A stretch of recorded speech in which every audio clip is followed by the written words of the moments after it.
신약성경 베드로전서 1장 13절부터 25절까지의 말씀입니다. 우리 온사랑의 교회는 2023년을 마무리하고 2024년을 하나님의 은혜 가운데 시작할 때에 우리 하나님께서는 우리 온사랑의 교회에 찬송하고 감사하라 라는 말씀을 주셨습니다. 여호와의 위대하심을 찬송하고 구원하시는 여호와께 감사하라 하는 의미가 있죠. 그래서 저희가 송구영신 예배 때부터 시작해서 한 주간의 특세 동안에 계속해서 저희가 부르짖고 때마다 하나님 앞에 기도할 때마다 부르짖었던 것은 여호와여 우리를 구원하소서. 그리고 우리를 구원하시는 하나님을 향해 하나님에 대해서 어떻게 선포했습니까? 여호와는 위대하시다. 우리가 선포하였습니다. 성경의 말씀을 따라 우리를 구원하시고 우리를 구원하시는 위대하신 하나님을 우리가 선포했습니다.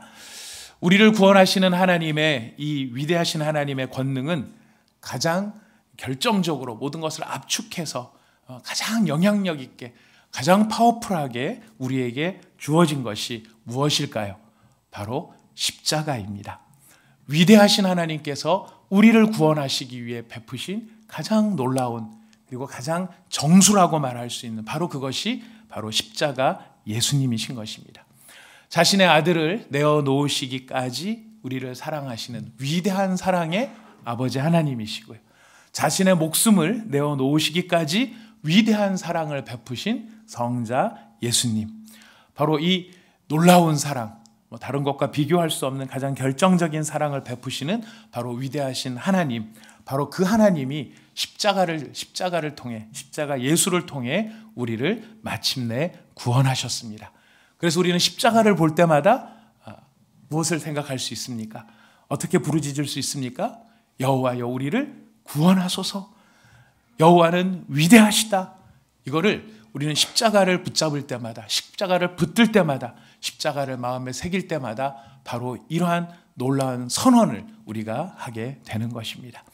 여러분, 십자가를 지시기까지 우리를 사랑하셨다, 이루시기까지 완성하셨다라고 하는 하나님의 하나님 되심을 우리가 정말 깨닫는다면 우리 하나님이 얼마나 믿을 만한 하나님이신가, 믿을 수밖에 없는 하나님이신가. 우리 하나님께서 이렇게 시작하신 구원의 일을 우리가 실수하고 모자라고 부족할지라도 기어이 우리를 구원하시고야 마시는 그 전능하신 하나님, 바로 위대하신 하나님을 십자가를 통해 확인할 때에 우리는 십자가를 붙들며 올 한 해 우리의 삶 속에 또한 위대한 일을 이루실 하나님의 일을 꿈꾸게 되는 것입니다. 사랑하는 여러분, 올 한 해 우리의 삶 속에, 여러분 개인의 삶 속에, 우리 한 사람 한 사람의 삶 속에, 또 가정에, 또 우리 교회에 위대하신 하나님께서 아름다운 구원의 일을 이루실 줄 믿습니다. 우리가 그 열매를 함께 누리기를 원합니다. 우리가 이런 위대하신 하나님, 정말 놀라우신 하나님, 우리가 믿을 수밖에 없고 소망을 가질 수밖에 없는 이 하나님, 바로 베드로전서가 이야기하고 있는 하나님입니다. 우리가 이 베드로전서에 대해서 오늘 말씀을 생각할 텐데요. 이 당시는 로마 제국의 치세입니다. 로마 제국의 치세에 이 베드로전서는 이탈리아와 터키 지역에 흩어져 있었던 교회들에게 이 편지를 보낸 편지입니다. 그런데 이걸 이제 우리는 회람용 서신이다 이렇게 표현을 하는데, 한 교회에다가 딱 준 편지가 아니고 여러 교회에서 다 돌아가면서 읽으라고 준 편지입니다. 그래서 이걸 회람용 서신이라고 말을 하는데요. 우리 온사랑의 교회에 편지를 보냈는데 온사랑의 교회 다 읽고 우리 길 건너 대각선 쪽에 가면 우리 노회 교회가 또 하나, 송파동 교회라고 또 있습니다. 송파동 교회에 보내라. 거기도 읽으라고 해라. 그리고 송파동 교회에 내가 또 편지를 보냈으니까 다 읽고 나면은 너희들이 받아서 또 온사랑의 교회도 읽어라. 이렇게 하는 것이 회람용 서신입니다. 자, 이런 특징을 가지고 있고요. 또 베드로전서의 가장 중요한, 우리가 기조를 이해한다면 우리가 베드로전서를 이해하는데 굉장히 많은 도움이 됩니다. 베드로전서의 가장 밑바탕에 깔려 있는 가장 중요한 정신이 무엇이냐면, 애굽이 이스라엘의 본향이 아니듯 로마도 이스라엘의 본향이 아니다라고 하는 것이 기저에 깔려 있습니다. 자, 애굽이 이스라엘의 본향이 아니다. 이거는 어디서 나온 이야기냐면은 출애굽 때 나온 이야기입니다.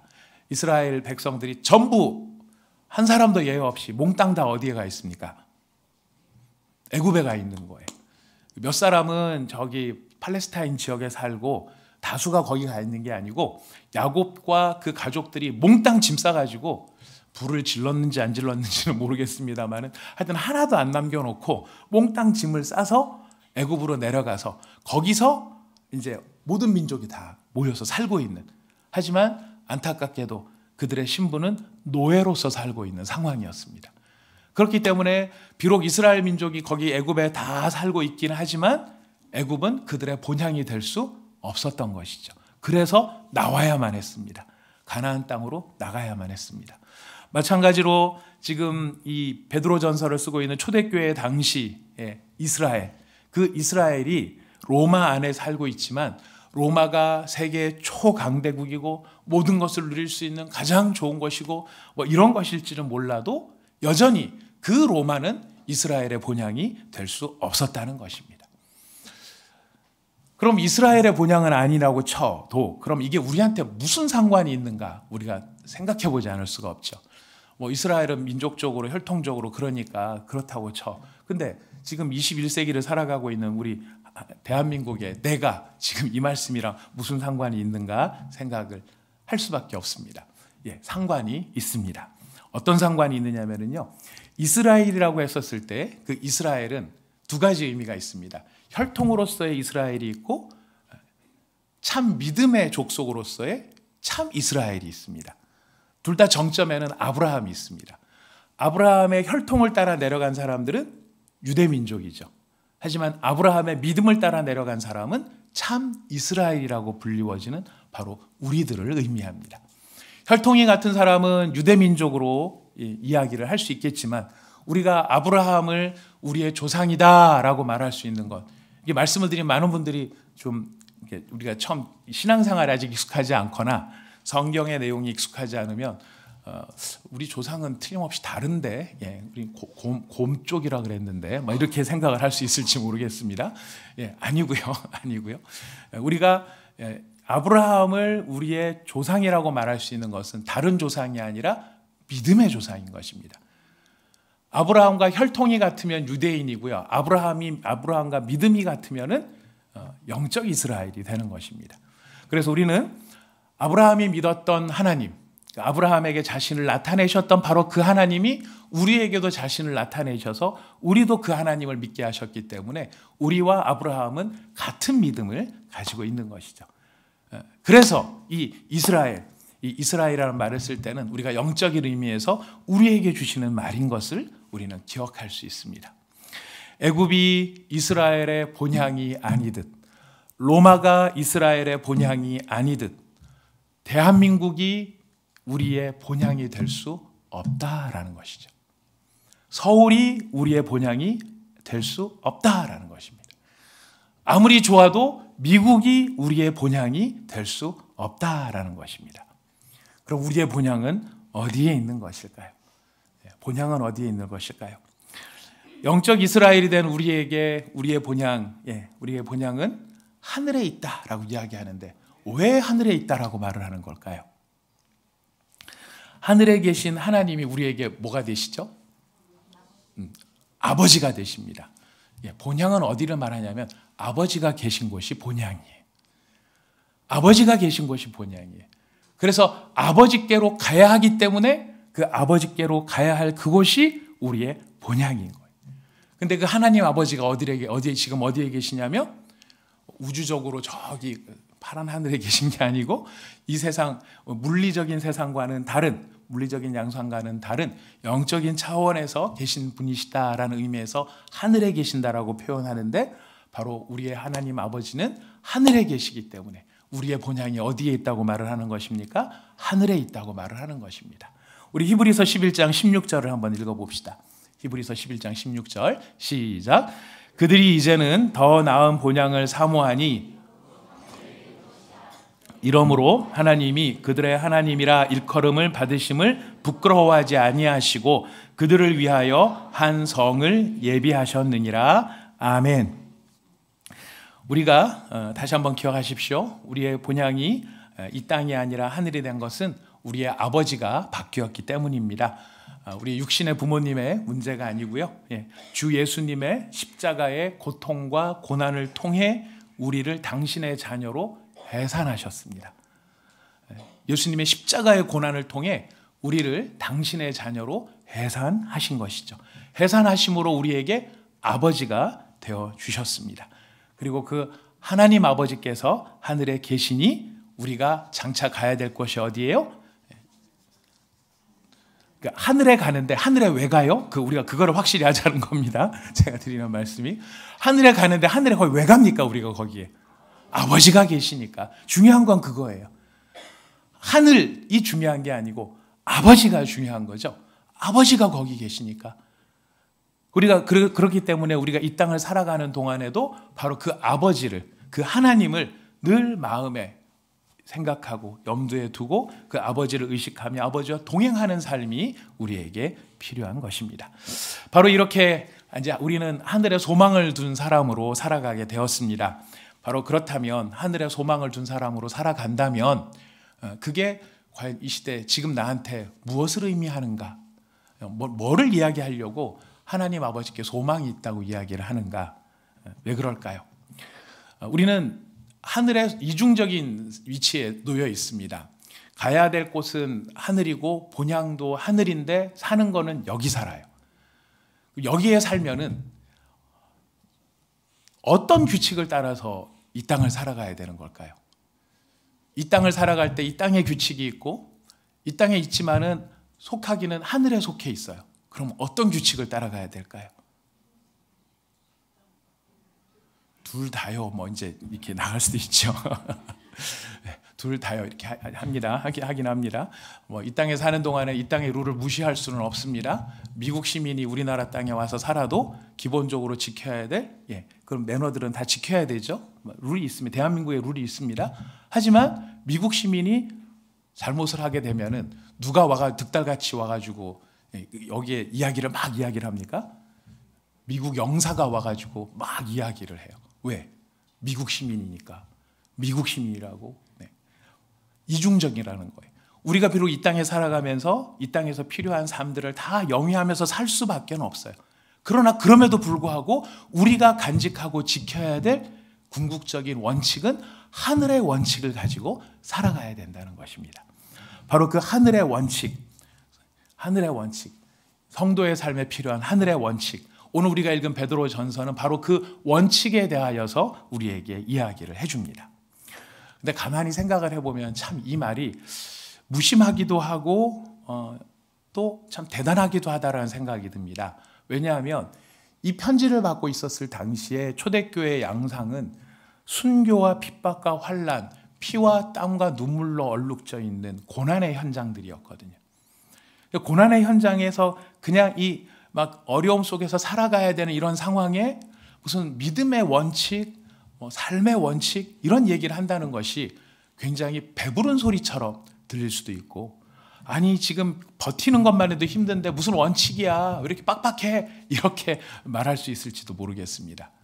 제가 이 말씀을 왜 드리냐면은 우리가 이 땅을 살아가는데, 대한민국 서울에서 살아가는데 믿음의 원칙을 가지고 사셔야 됩니다 이렇게 이야기하면 아멘입니까?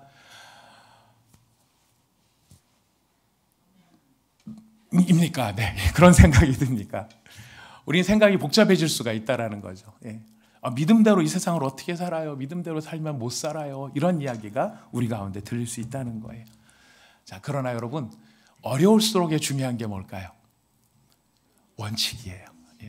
힘들수록에 중요한 게 뭘까요? 원칙이에요. 우리가 삶이 복잡할수록 우리를 위해 삶을 잘 지탱해 나가려면은 원칙을 기억해야 됩니다. 이제는 옛날 이야기 같은 이야기, 아마 하도 오래된 이야기라 또 이야기하면 너는 도대체 그런 얘기를 어디서 발굴을 해서 오냐, 어렸을 때 들었던 이야기를 이야기하는 겁니다. 어떤 시골 양반이 서울에 있는 딸집애를 찾아옵니다. 딸집애를 찾아왔는데 1년 전에 오고 다시 1년 만에 다시 찾아오신 거예요, 어르신께서. 그래서 집 근처까지 왔어요. 골목까지는 들어왔는데 이 집도 저 집 같고 저 집도 이 집 같아서 도통 딸네 집을 찾지를 못하고 있는 겁니다. 옛날 이야기니까 핸드폰도 없을 때입니다. 이리 갔다 저리 갔다 하면서 어르신께서 두리번 거리고 있는데 마침 어떤 지나가던 사람이 어느 집을 찾으십니까? 지금 어르신 많이 오래 찾으시는 것 같은데 제가 좀 도와드릴까요? 어떤 집을 찾으세요? 번지수가 어떻게 됩니까? 그랬더니 그 시골 어르신께서 이렇게 대답을 하십니다. 담장 위에 검은 고양이가 앉아있는 집을 찾습니다. 저희는 너무 차이가 많이 나는 것 같습니다. 이 어르신께서 그 전에 왔을 때 봤던 딸네 집의 특징이 뭐였어요? 담장 위에 검은 고양이 앉아있는 걸 본 거죠. 검은 고양이가 1년 내내 거기 앉아있겠습니까? 죽을 때까지 앉아있겠습니까? 아니죠. 잠깐 앉아있었던데 어르신은 그것만 본 거예요. 딸네 집을 뭐로 기억하냐면은 담장 위에 검은 고양이 앉아있는 집. 이게 원칙이 될 수 있을까요? 변하는 거예요. 이건 계속 변하는 거예요. 이런 것들은 원칙이 될 수 없습니다. 자, 원칙은 변하지 않아야 원칙인 것이죠. 자, 그렇다면 하늘의 소망을 둔, 천국의 소망을 둔, 하늘 아버지께 소망을 둔 성도가 가져야 될 4가지 삶의 원칙, 오늘 베드로전서가 이야기하는데요. 우리 하나씩 살펴보며 은혜 받기를 원합니다. 자, 첫 번째, 저를 따라합니다. 은혜를 바라라. 일부보다 인원이 훨씬 많으신데 목소리는 반밖에 안 나오십니다. 제가 1, 2부 경쟁을 시키는 것은 아닙니다. 왜냐하면 1부는 경쟁을 할 수가 없습니다. 다음 주에 해야 되니까요. 제가 그 사이 잊어버릴 것 같습니다. 대신 큰 소리로 해주십시오. 은혜를 바라라. 은혜를 바라라. 우리 성경 베드로전서 1장 13절을 읽어봅시다. 베드로전서 1장 13절 시작. 그러므로 너희 마음의 허리를 동이고 너희에게 가져다 주실 은혜를 온전히 바랄지어다. 은혜를 온전히 바랄지어다 이야기를 하고 있습니다. 이스라엘 백성들이 애굽을 떠나 가나안으로 가는 길은 순탄치 않았습니다. 그들은 광야를 지나가야 됐고 정말 먹을 것이 없었고 또 바다를 건너야 됐고 하는 여러 가지 일들이 있었습니다. 무엇보다도 그들 자신이 가지고 있었던 그런 죄된 마음들이 여전히 남아 있었습니다. 마찬가지로 우리 그리스도인들도 예수를 믿어 신분이 변화된 사람이 되었음에도 불구하고 우리가 하늘의 소망을 두고 살아가지만 복음에 순종하며 거룩한 삶을 산다는 것은 여전히 쉬운 일은 아닙니다. 그 여정은 유혹도 있고 핍박도 있고 시험도 있을 수 있습니다. 그래서 무엇이 필요하냐면 정신을 바짝 차리는 게 필요합니다. 그런데 그 정신을 바짝 차린다는 말을 오늘 본문에 보니까 마음의 허리를 동이고 근신하다라는 말로 쓰고 있습니다. 이 말이 어디서 나온 말일까요? 출애굽기에서 나온 말입니다. 우리 출애굽기 12장 11절을 한번 가보겠습니다. 출애굽기 12장 11절 읽어봅시다. 시작. 너희는 그것을 이렇게 먹을지니 허리에 띠를 띠고 발에 신을 신고 손에 지팡이를 잡고 급히 먹으라. 이것이 여호와의 유월절이니라. 자, 유월절 양도 준비되어 있고 무교병도 준비되어 있습니다. 먹어야 되는데 자, 제일 먼저 요구하는 게 뭡니까? 허리에 띠를 띠고 먹으라는. 이게 지금 베드로전서에서 말하는 마음의 허리를 동이라 이 말하고 같은 뜻이에요. 자, 음식을 먹을 때는 허리띠를 졸라야 됩니까? 허리띠를 풀어야 됩니까? 그렇죠. 풀어야 되죠. 우리 제가 아까 JS텔에서는 풀어야 됩니다가 큰 소리로 나왔습니다. 허리를 풀어야 됩니다. 네, 그렇죠. 먹으려면 허리를 풀어야 됩니다. 허리를 조아놨다가도 편하게 밥을 먹으려면 허리를 풀어야 됩니다. 자, 그런데 여기서 뭐라고 얘기를 하냐면 허리를 묶고 먹으라는 거예요. 허리를 묶고 먹으라는 거예요. 왜 허리를 묶고 먹으라고 하는 걸까요? 해보신 분은 압니다. 허리를 묶고 먹어야 되는 이유. 다이어트 맞췄습니다. 네, 우리 위정 집사님 맞췄어요. 적게 먹기 위해서. 적게 먹기 위해서 허리를 동이라고 말했습니까? 아니죠. 언제든지 신호가 떨어지면 바로 움직일 수 있게. 언제든지 사인만 떨어지면 먹다가도 말고 빨리 나갈 수 있게. 이것이 허리를 묶고 음식을 먹는 것이. 그런데 지금 출애굽 때는 허리를 묶고 급하게 나가 신호만 떨어지면 바로 출애굽이다. 바로 이런 것이라고 한다면 이게 왜 오늘 이 시대를 살아가는 우리한테는 우리한테는 무슨 의미로 이런 이야기를 하는 것일까요? 우리가 하나님 본향을 향해 간다고 했습니다. 아버지께로 간다고 했습니다. 아버지께로 가는 건 둘 중에 하나예요. 주 예수님이 우리 가운데 오시든지 아니면 우리가 예수님께로 가든지 둘 중에 하나입니다. 그렇게 해서 아버지를 만납니다. 여러분들, 우리는 내일도 건강하겠죠? 네, 내일도 살아있을 거죠? 예. 한 달 뒤에도 살아계실 거죠? 1년 뒤에도 살아계실 거죠? 예, 점점점 우리는 희망사항으로 변하게 됩니다. 아마 그렇지 않을까? 예. 그렇지 않을까라는 생각 속에 적금도 하고 1년 뒤에 탈 것도 하고 10년 뒤에 탈 것도 하고 막 그럽니다. 그 기대감과 소망은 있어요. 하지만 그건 기대감이고 소망이지 내일 일이 어떻게 될지는 아무도 모르는 거예요. 주 예수님이 언제 오실지 모르는 것이고요. 내가 주님께로 언제 갈지도 모르는 것입니다. 그러니 뭐를 하라는 것이에요? 허리를 동이라는 것이에요. 언제 부르신다 할지라도 즉시 튀어갈 수 있도록 주저함이 없도록 미련이 남지 않도록 후회가 없도록 안타까움이 없도록 마음의 허리를 동이고 근신하여 정신을 차려 내가 언제든지 본향으로 간다라는 사실을 기억하라는 것이. 그런데 우리가 그것을 기억을 해야 되는데 안타깝게도 잘 잊어버리고 삽니다. 그렇지 않습니까? 의욕 같아서는 계속 지금처럼 사실 것 같지 않으십니까? 여러분은 아무 생각과 의욕이 없이 하루하루를 오직 은혜로만 살고 계시는 역시 믿음의 사람들이신 것 같습니다. 많은 경우에 놓고 보면은 지금처럼 앞으로 500년, 1000년 이렇게 사는 거 아닐까 이런 기대감 속에 저도 청년의 시절을 보낸 것 같은 느낌이 듭니다. 그러다 보니 준비를 못하는 거예요. 그러다 보니 놓치고 사는 거예요. 하늘 본향을 가야 되는데 땅의 것만 자꾸 생각하면서 살아가는 거예요. 근데 그렇지 않도록 우리의 심령을 일깨워 주시는 것, 이것이 예수 그리스도의 은혜인 것입니다. 너는 땅의 사람이 아니야. 너는 하늘의 사람이야. 땅에서 살아가고 있지만 여기서 열심히 살아야 되지만 그럼에도 불구하고 너는 하늘에 속한 사람인 걸 기억해야 돼. 그걸 준비해야 돼.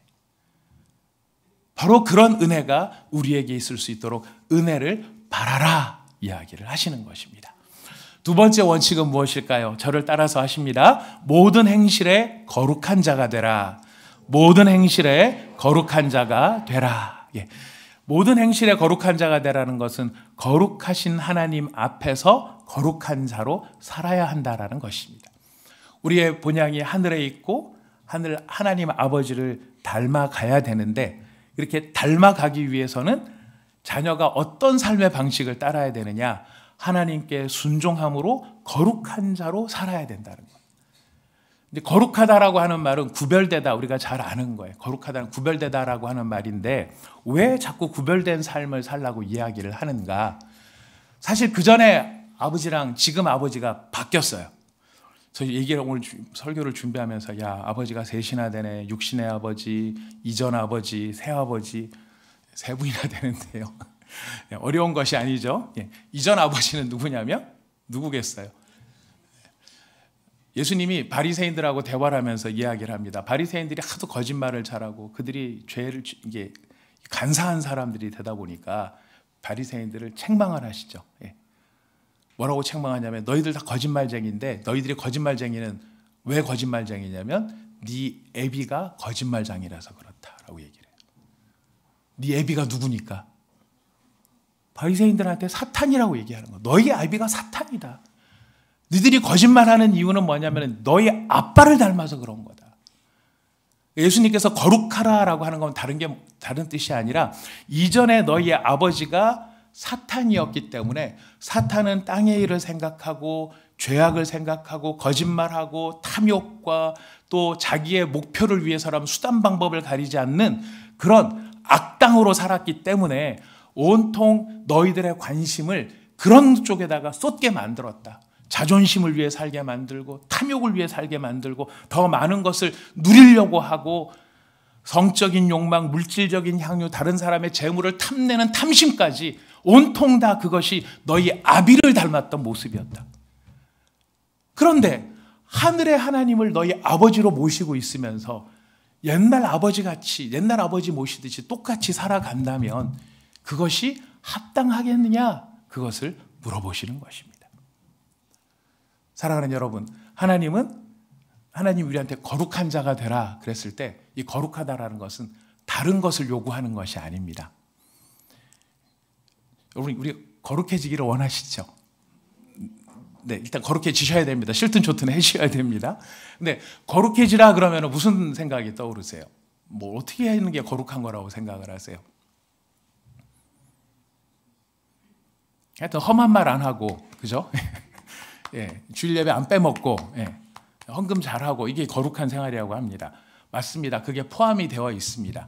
하지만 거룩한 삶이라고 하는 것은 딴 게 아니고 하나님이 하신 말씀을 따라가는 것이 거룩한 삶이에요. 왜 그러냐면 여러분 자녀들을 키워보시면 여러분 자녀들을 가르치실 때 자녀들에게 이걸 해라 라고 강조하는 것은 대부분 보면 부모님의 가치관이 담겨 있는 말들이에요. 이거 해, 저거 해, 이거 하지 마, 저거 하지 마. 이거는 부모님들의 가치관이 많이 거기 녹아져 있는 거예요. 여러분들을 자녀들 키우실 때 야, 맞고 살아 라고 가르치셨습니까? 때리고 살아 라고 가르치셨습니까? 처음 들었습니다. 네. 처음 들었습니다. 네. 대부분 보면은 맞고 살아 이거죠. 예.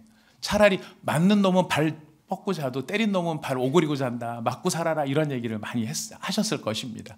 전 기억이 안 나요. 저는 어렸을 때 일이 그렇게 많이 기억이 안 나는데 제 어머니가 가끔 저한테 놀리듯이 이야기하는 게 있습니다. 제가 너무 애가 좀 약간 흐리멍텅했는지 계속 많이 얻어맞고 다녔나 봐요.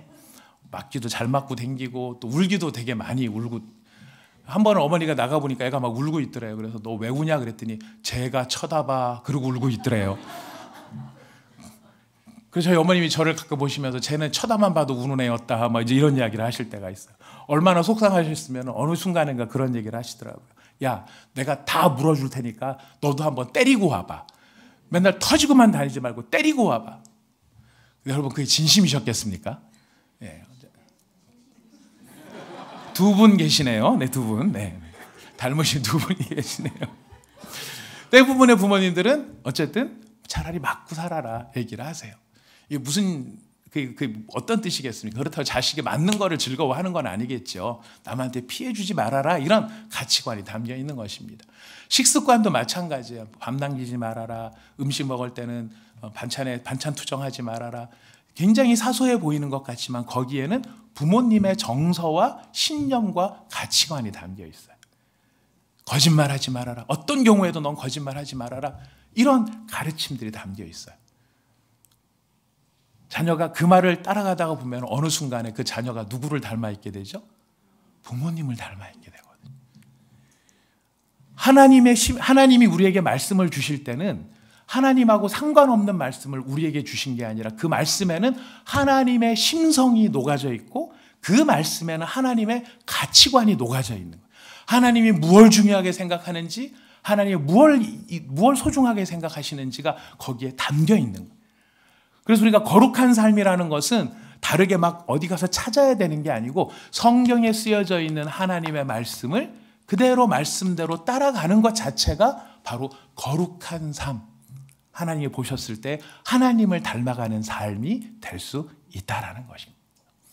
그래서 지금 하나님께서는 이 땅을 네가 살아가고 있지만 이 땅을 사는 동안에라도 하늘에 있는 너희 아버지께서 너희에게 주신 그 말씀, 하나님이 심성이 담겨 있고 하나님의 가치관이 담겨 있던 바로 그 말씀을 따라서 살아라. 그것이 네가 세상과 다른 거룩한 자의 모습이다. 세상과 다른 구별된 자의 모습이다. 여러분, 구별된 삶을 사시는 여러분이 되시기를 바라겠습니다. 구별된 삶을 사는 제가 되기를 다짐합니다. 네, 세 번째입니다. 세 번째 원칙은 무엇이냐? 두려움으로 지내라 라는 것입니다. 따라해 보실까요? 두려움으로 지내라. 두려움으로 지내라. 우리 1장 17절 말씀입니다. 1장 17절 시작.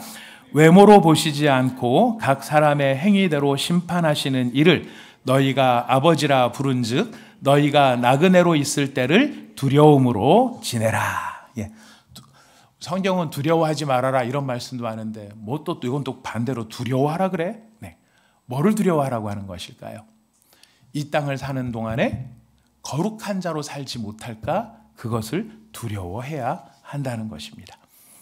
하나님은 거룩한 분이시기 때문에 또한 심판자가 되십니다. 근데 심판자가 되실 때는 공명정대하세요.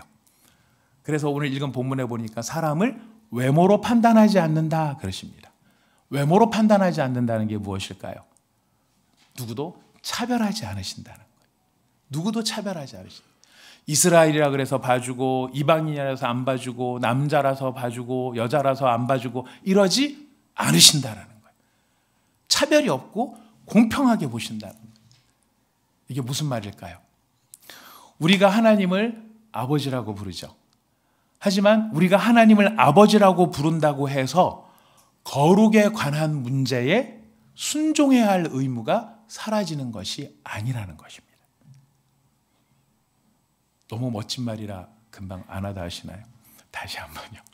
우리가 하나님을 아버지라고 부르고 있어요. 우리는 자녀예요.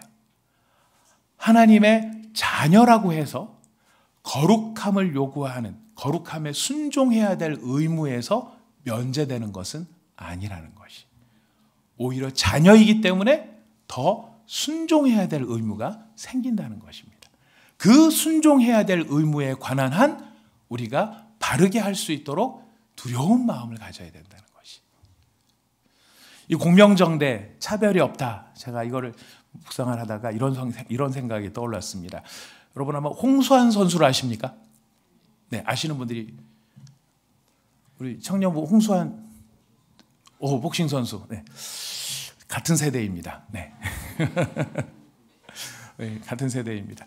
홍수환 선수가 1977년 11월 27일 날 WBA 이때 새로 체급이 하나 생겼어요. 신설된 주니어 패더급이라고 하는 이 체급의 통합 챔피언전을 벌이게 됩니다. 이때 파나마의 헥토르 카라스키아 이름이 카라스키아예요. 카라스키아 선수하고 홍수환하고 이 타이틀 매치를 해서 통합 챔피언을 뽑는 자리예요. 근데 우리가 그 시합을 기억하는 이유가 있죠. 기억하실 겁니다. 2라운드에 홍수환 선수가 박살이 납니다. 4번 다운됩니다. 예전 같으면 3번 다운되면 KO 패였는데 룰이 바뀌면서 무제한이었어요. 4번 다운이 됐어요. 다 끝난 줄 알았어요. 그런데 3라운드에서 홍수환 선수가 KO로 이겨버립니다. 4전 5기의 불패 신화를 만들어냈어요. 저 이때 나이가 많지 않습니다. 저 초등학교 넌 없을 때였는데 어떻게 하니? 제가 기억에 굉장히 많은 사람들이 환호하고 막 엄청나게 좋아했던 기억이 납니다. 당시에는 무슨 뭐 놀 것도 없고 하니까 제 기억에 프로레슬링이 제일 재밌었고요. 어린 심정에. 그 다음에 권투시합 해가지고 챔피언 따면은 마치 우리나라가 막 엄청난 것이 되는 것처럼 막 그런 시절이 있었던 것 같아요. 자, 여기에서 제가 질문을 드립니다. 홍수환 선수가 했었던 체급이 그 당시에 주니어 패더급이었는데 요새는 슈퍼 벤턴급으로 바꿨습니다. 슈퍼 벤턴급. 슈퍼 벤턴급은 체중이 얼마부터 얼마일까요? 아시는 분이 희한한 겁니다. 아시는 분이 희한한 겁니다. 슈퍼 벤턴급의 체중이 어떻게 되냐면 53.53kg부터 55.34kg까지. 55kg에서 54kg가 아닙니다. 55kg가 아닙니다. 53.53kg에서 55.34kg까지. 만약 55.35kg이면은 이 시합을 할 수 있을까요? 없을까요? 못해요. 0.01kg. 그럼 그램으로 하면 몇 g이죠? 100g인가요? 10g인가요? 10g 아닌가요? 10g일 거예요. 10g만 오버가 돼도 안 돼요. 10g만 모자라도 안 돼요. 딱 이 안에 들어와야 슈퍼 벤턴급 시합을 할 수 있는 겁니다. 권투 시합 하기 직전에 뭐를 합니까? 개체량을 합니다. 개체량을 하는 게 권투 선수한테는 시합보다 제일 어려운 게 개체량이라 그래요. 그래서 어떻게 하죠? 체중이 많이 나가는 선수는 사우나를 하죠. 땀을 빼죠. 수분을 뺍니다. 수분 빼면서 땀만 뺍니까? 계속 뭘 하는지 아시죠? 침을 뱉어요. 10g이라도 줄여야 되는데 10g이라도 걸리면 안 되는데 여기에는 누구도 예외가 없는 거예요. 미국 애라 그래서 10g 더 봐주고 한국 애라 그래서 10g 덜 봐주고 누구도 예외가 없는 거예요. 이 시합을 하려면 여기에 관한 하는 차별이 없는 거예요. 슈퍼 벤턴급 하고 싶어? 53.54에서 55.34 여기에 들어와야만 하는 겁니다. 이게 공명정대함이에요. 하나님이 우리에게 거룩을 요구하실 때는요, 누구에게도 예외 없이 공명정대하게 거룩을 요구하시는 거예요. 목사니까 좀 봐줄게. 얼마나 좋아요. 목사님 봐주면 얼마나 좋아요. 집사니까 좀 너는 좀 더 봐줄게. 그런 것도 없어요. 우리가 목사든 선교사든 집사든 누구든 하나님의 자녀라면 누구나 예외 없이 이 거룩함의 순종에 있어서 거룩함을 순종해야 된다는 거예요. 이 범위 안에 들어와야 된다는 거예요. 그렇게 되지 않을까 두려워하라는 것입니다. 왜요? 본향의 소망을 두고 살아가야 되는 삶의 소망이 있기 때문에 그래요. 하나님의 자녀이기 때문에 그래요. 자, 마지막 네 번째입니다. 마지막 네 번째. 하늘 본향을 소망으로 살아가는 우리에게 요구하시는 네 번째 삶의 원칙. 저를 따라 하십시다. 마음으로 뜨겁게 서로 사랑하라. 마음으로 뜨겁게 서로 사랑하라. 예. 이 세상을 살아가야 되는데 우리한테 요구하시는 마음의 문제가 등장을 합니다. 마음의 문제가 무엇입니까? 서로 사랑하라는 것이에요. 우리 1장 22절 말씀을 읽어보겠습니다. 1장 22절 시작. 너희가 진리를 순종함으로 너희 영혼을 깨끗하게 하여 거짓이 없이 형제를 사랑하기에 이르렀으니 마음으로 뜨겁게 서로 사랑하라. 아멘. 여러분, 이 땅에 마귀를 아버지로 모시고 살다가 하나님의 이 예수 그리스도의 십자가 고난과 고통을 통해 그 해산하는 수고를 통해 우리를 하나님의 자녀로 삼아주시는 바람에 우리가 하나님의 자녀가 되어버렸습니다. 마귀를 아버지로 모실 때하고 하나님을 아버지로 모실 때하고 가장 근본적인 차이가 있다면 어떤 차이가 있을까요?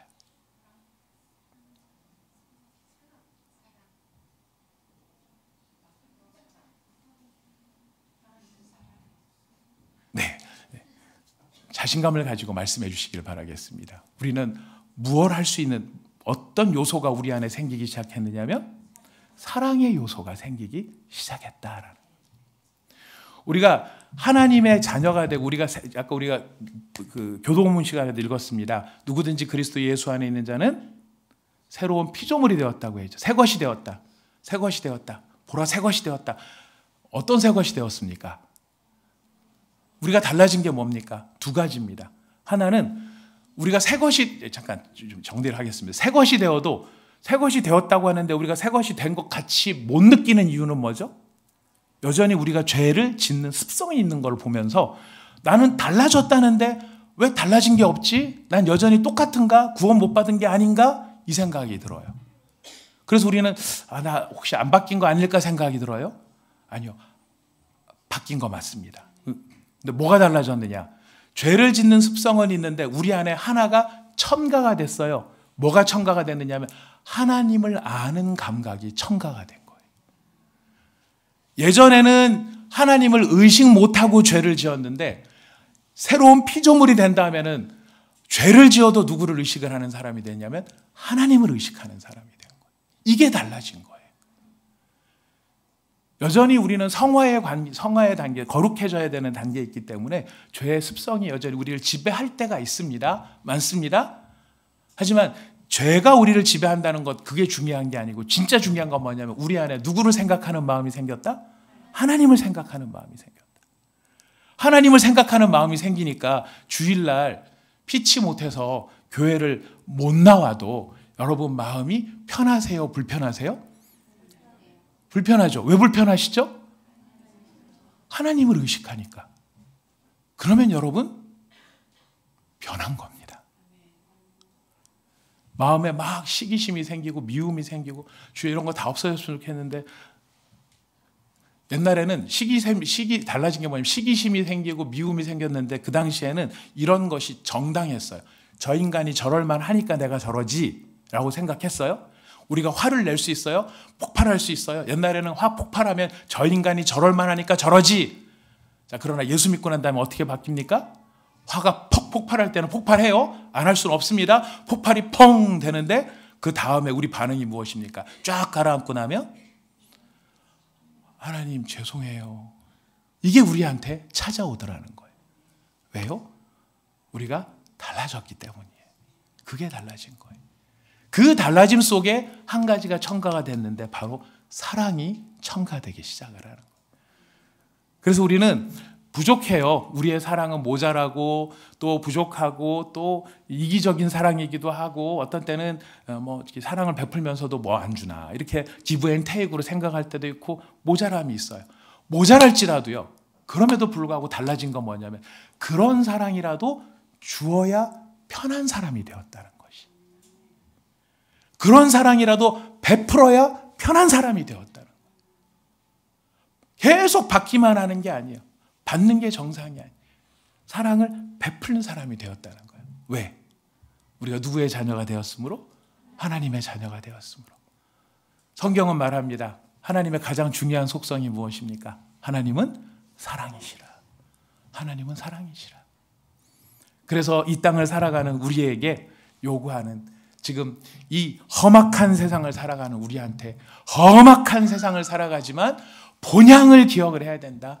본향에 속한 사람인 걸 기억해야 된다. 그 네 가지 원칙을 기억해야 된다. 여러분 이 네 가지 원칙 여러분 다 기억하시면 오늘 끝내도록 하겠습니다. 기억 못하시면 할렐루야 다시 나왔습니다. 네, 설교의 앵콜 받기는 처음입니다. 네. 자, 하늘의 소망을 두고 살아가는 천국 백성, 우리의 본향이 하늘에 있음을 고백하는 하늘의 사람이심을 여러분 인정하십니까? 그렇다면 우리는 네 가지 삶의 원칙을 우리는 기억해야 될 것입니다. 첫째, 은혜를 바라라. 둘째, 거룩한 행실. 셋째, 두려움으로 지내라. 넷째, 뜨겁게 사랑하라. 여러분은 하나님 앞에 인정합니다. 여러분이 저희가 아니고 저보다 100배 나은 성도님들이십니다. 하늘의 상급이 크실 줄 믿습니다. 자, 우리 함께 기도하도록 하겠습니다.